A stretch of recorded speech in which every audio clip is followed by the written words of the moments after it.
Now, 156 soldiers have now fallen, specifically in the Gaza ground operation that was initiated to eliminate Hamas and free the hostages. Each one of them is a story and a world in and of itself. One of them is Sergeant Binyamin Meir Airley, a 21-year-old from the town of Beit Shemesh outside Jerusalem. He served in the 101st Battalion of the Paratroopers Brigade, an elite unit. He was killed in action in northern Gaza on November 18th. He is remembered as a young man of values and integrity, as well as courage.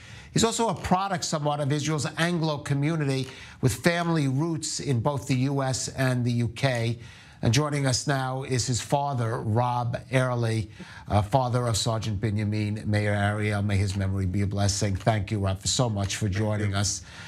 First of all, tell us about your son. He sounds like he was a special young man.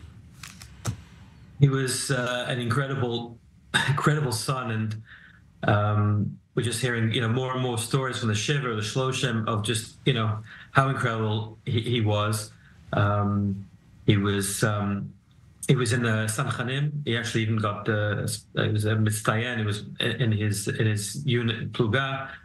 He was an amazingly soldier, extremely brave. But he also had obviously this gvura, this strength, but he also had really strength of character as well. He was just he didn't he never spoke Lashon, hardly ever spoke Lashon Hara. He had respect. He was friends with all different sides of the Israeli society, from religious Jews, secular Jews in the army. He also volunteered on a farm as well in the Shomron, and actually ended up living there as well. And he had a lot of friends over there in the Shomron also. So he was somebody who had just a wonderful personality, and like I say, extremely brave, a wonderful son. And he's missed obviously by us, but his friends and all Klal Yisrael. Right.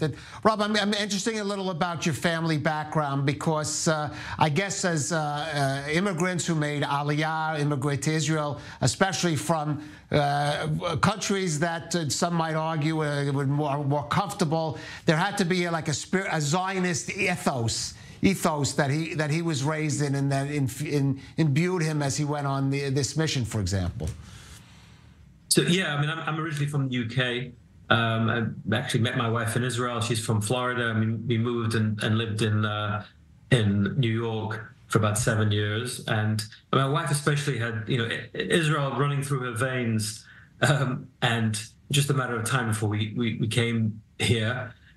So our kids, obviously very Zionistic, especially, coming from, immigrant community. But he especially was. He loved the land of Israel. I mean, right before Sukkot, right before he passed away, he'd spent the last week, kind of building his own vineyard in the Shomron near where he lived.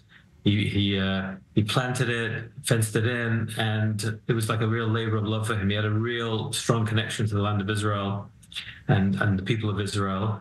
And I guess it came from us, but then it was. Increased it even more than what we gave him. I guess he learned from us. But we still have family. I have family in England, and my wife has a lot of family in the US. And obviously we're still very connected to these countries. But we love living here, and our kids love living here. And we're not going anywhere. I understand that. You mentioned still being connected to those countries. I wonder, from your perspective, when you see what's happening in some of those countries, in the Jewish communities, we discussed that a little early in the program, these series of bomb threats against synagogues in New York, where I happen to be from, and misinformation and incitement that you hear in some sectors. I'm not generalizing, in some sectors, but maybe strikes home a little more for those of us living in Israel who come from those countries.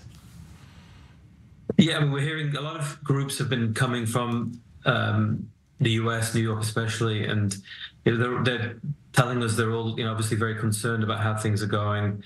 The press are obviously inciting it. A lot of them don't feel necessarily as safe as they were 3 months ago on the streets. And I think England and Europe is even worse than the US at this point. So, I mean, I saw a statistic that a lot more people are looking to make Aliyah from North America since October 7th, and it's not surprising.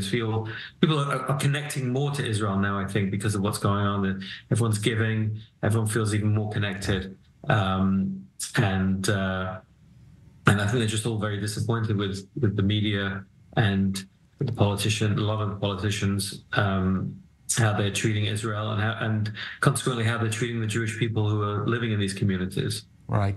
Rob, I'm sure you and your family, you're dealing with your grief and your mourning in your private way, but all of Klal Israel, the people of Israel, are dealing with a certain trauma now and mourning for all of the victims from October 7th onward. And I wonder if you have any words for them or thoughts for them in a more general way as someone who's really had to make, I would consider the ultimate sort of sacrifice. Obviously, it's a tremendously difficult situation, obviously, for my wife and myself. We have 5 other children and family, and we're just trying as best as we can to move forward.